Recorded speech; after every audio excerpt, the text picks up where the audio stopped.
இங்க இருக்கிற 14,400 பேர்ல எனக்கு தேவை அந்த ஒரு கூலி, அந்த ஒத்த கூலி.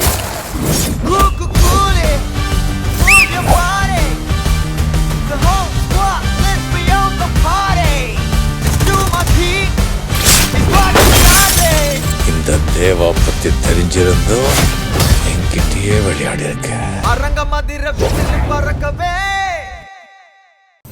தெரியாம தான் கேக்குறேன். கல்யாணம் தான் நடந்து தொலைஞ்சிருச்சு. பொண்ணு மாப்பிள்ளை வீட்டுக்குள்ளேயே போயாச்சு. இப்ப எதுக்கு எல்லாம் கிடக்க வாழை மரத்து கட்டுறீங்க? என்ன பேசுற? அவசரமா கல்யாணம் நடந்துருச்சு.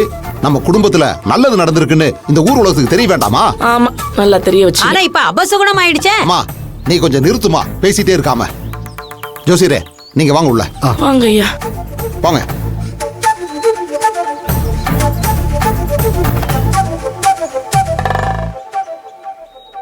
உட்காருங்க. சரிங்க.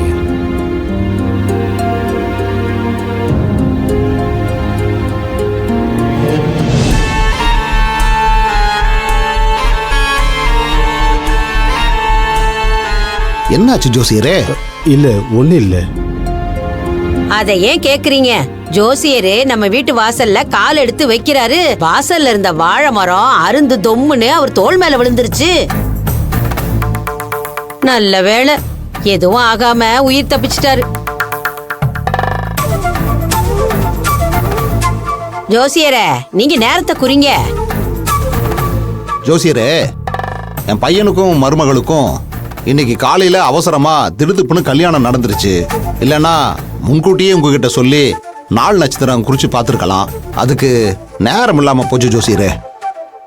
இருந்தாலும் இன்னைக்கு நீங்க ஒரு நல்ல நேரம் குறிச்சு கொடுத்தீங்கன்னா நாங்களும் சாந்தி முகூர்த்தத்துக்கு ஏற்பாடு பண்ணிடுவோம்.